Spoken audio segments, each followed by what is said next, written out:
Bismillahirrahmanirrahim. Assalamualaikum warahmatullahi wabarakatuh. Pemirsa Dana Mustadhafin, banyak orang yang dewasa ini menghadiri pengajian-pengajian atau kajian-kajian yang bersifat katanya ilmiah. Katanya ini tasawuf. Katanya ini filosofis. Dan banyak lagi. Dan umumnya ini adalah kaum Hawa. Tentunya kaum Adam juga jangan marah. Memang yang lebih aktif dalam pengajian itu biasanya umumnya adalah kaum Hawa. Nah, tapi apa sih itu tasawuf? Apakah tasawuf itu sesuai dengan ajaran Islam atau gimana? Nah, pada kesempatan kali ini tentunya kita akan mengajak antum semua untuk mengupas tasawuf itu apa dan sekaitan dengan tentunya bulan suci Ramadan. Ya. Telah hadir bersama saya Ustadz Dr. Ammar Fauzi. Assalamualaikum Ustadz. Waalaikumsalam warahmatullahi wabarakatuh. Alhamdulillah. Ini dengan insyaallah dengan kehadiran antum di sini bisa jelas ini apa itu tasawuf. Apa itu pengajian yang membuat orang ramai untuk menghadirinya. Ya, mungkin antum bisa jelaskan Ustadz. Baik, bismillahirrahmanirrahim. Allahumma sholli ala Muhammad wa ali Muhammad. Betul seperti yang tadi disampaikan, dewasa ini gelombang besar dari kecenderungan publik, terutama masyarakat muslim kepada tasawuf, tentu bukan tanpa alasan. Salah satu faktor utamanya karena tasawuf itu dikenalkan sebagai satu pengetahuan yang berbasis pada kalbu, pada hati. Kalau lantas di kalangan para filosof biasa mereka berbicara dengan akal, lalu ada logika. Ini masih abstrak dan boleh jadi itu menjadi elit karena banyak kalangan yang tidak berhasil karena mungkin rumit kali ya. Sementara di tasawuf tidak demikian, semua orang sangat mudah merasakan, bukan memahami, ya, mudah merasakan itu. Kita seringkali kadang-kadang misalnya di bulan suci Ramadan ini yang paling jelas kita rasakan ya lapar, haus. Tapi kalau ditanya menjelaskan lapar dan haus, kita sudah malas. Kenapa? Karena ya sudah cukup dengan merasakan, itu lebih jelas daripada memahamkan.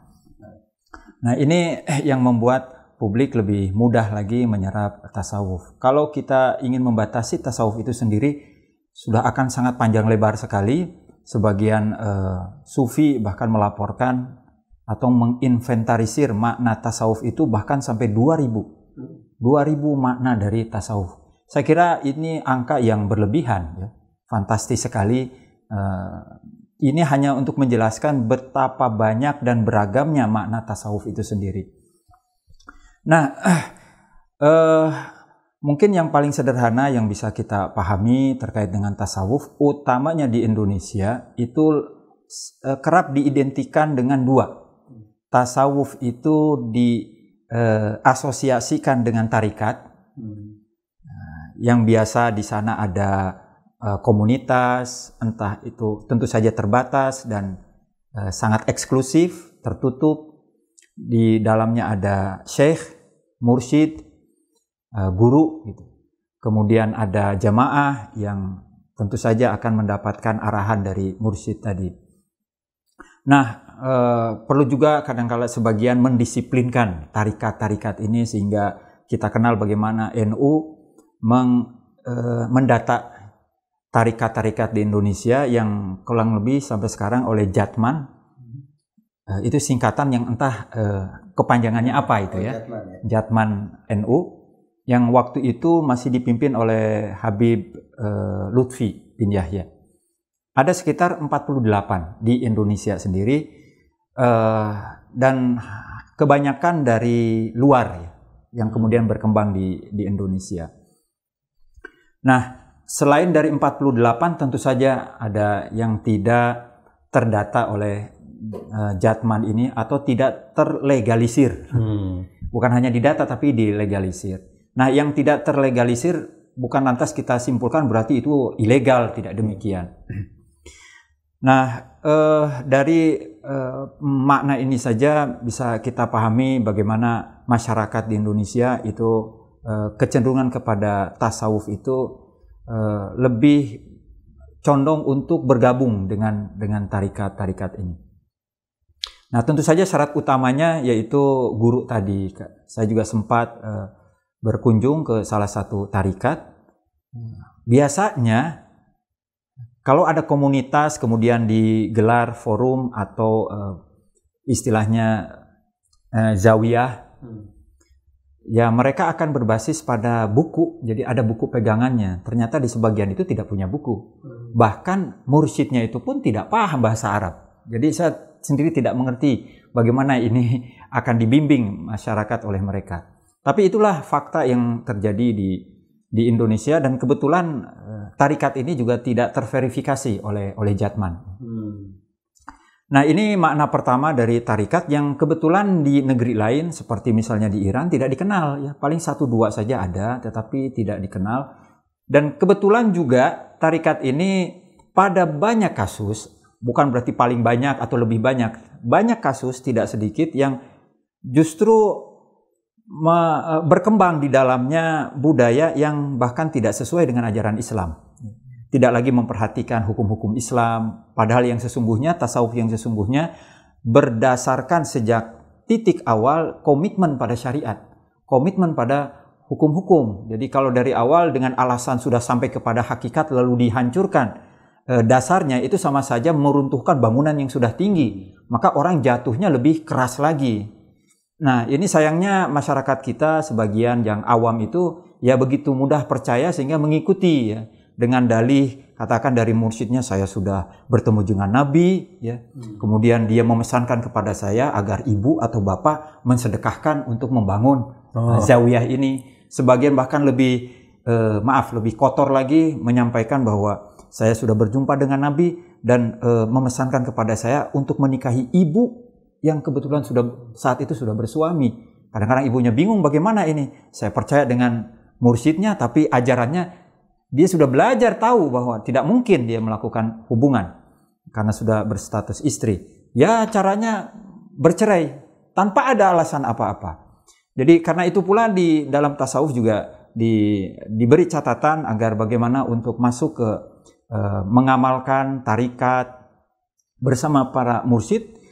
Prinsip utamanya yaitu komitmen pada syariat. Apapun tarikat, mursyid apapun yang mengajarkan ajaran yang bertentangan dengan syariat, itu sudah bisa dipastikan tidak lagi sufi, tidak lagi tasawuf, sudah keluar dari ajaran Nabi Muhammad. Nah, ini makna pertama. Saya kira kalau bicara tentang sejarahnya akan banyak.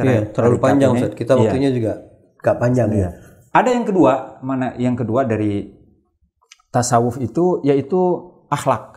Nah, kita biasanya mengenal tasawuf ini kalau ada orang sufi, wah pasti dia paling saleh. Itu ya paling berakhlak. Dan itu sangat wajar sekali, memang demikian. Ditandai misalnya dengan ketidakterikatan dengan dunia, zuhud, wara. Nah, seperti itu. Tapi bahkan tasawuf atau akhlak dalam tasawuf itu lebih radikal lagi, lebih ekstrim lagi, radikal dalam pengertian positif, ya.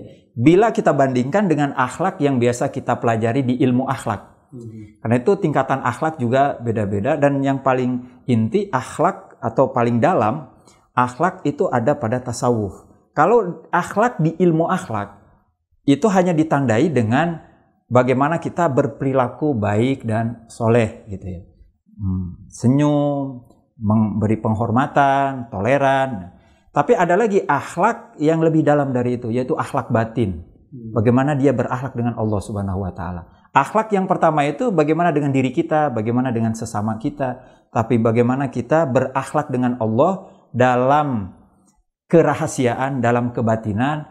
Ini yang sangat ditekankan dalam tasawuf. Dan saya kira relevansinya cukup kuat dengan puasa, ya. Mengingat puasa juga satu aktivitas atau kewajiban yang dilakukan secara diam-diam tanpa ada orang tahu. Sekelumit ini mungkin nanti ada makna yang ketiga kaitannya dengan kewalian. Nah, kalau memang tadi antum sampaikan begitu dalam, begitu artinya ada bahayanya Tapi ada yang positif, ada negatifnya. Nah, kita ingin yang positif aja Ustaz. Ini dengan tasawuf dikaitkan dengan Ramadan. Nah, ini kan tadi antum sampaikan bahwa ya ketika tasawuf itu dia seorang yang berakhlak, akhlaknya itu adalah dengan Tuhan. Jadi sekarang ketika orang Ramadan dia bisa aja dia bilang saya puasa, tapi kemudian saya minum di belakang, nggak ada yang tahu. Nah, ini bagaimana cara kita untuk mendidik diri kita agar kita bisa lakukan ritual tasawuf ini memanfaatkan bulan suci Ramadan ini. Saya kira sangat menarik sekali untuk kita gali lebih lanjut. Semua tindakan kita akan bergantung pada pelaku, kita sebagai subjek. Kadang-kadang satu perbuatan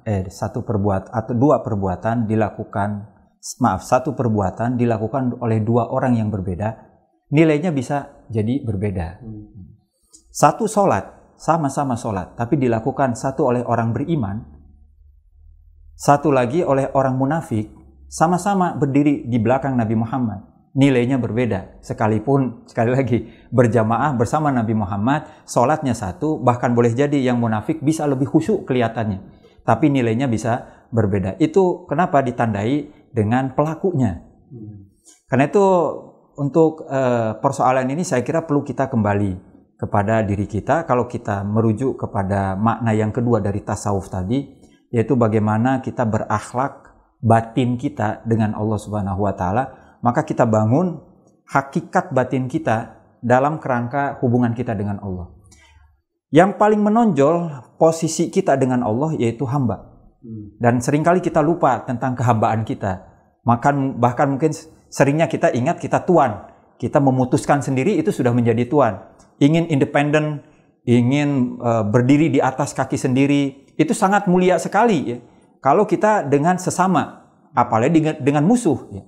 Tapi kalau dengan Allah justru sebaliknya, tidak ada independensi, tidak ada kemandirian, tidak ada berdiri di atas kaki sendiri. Sepenuhnya kita menjadi budak.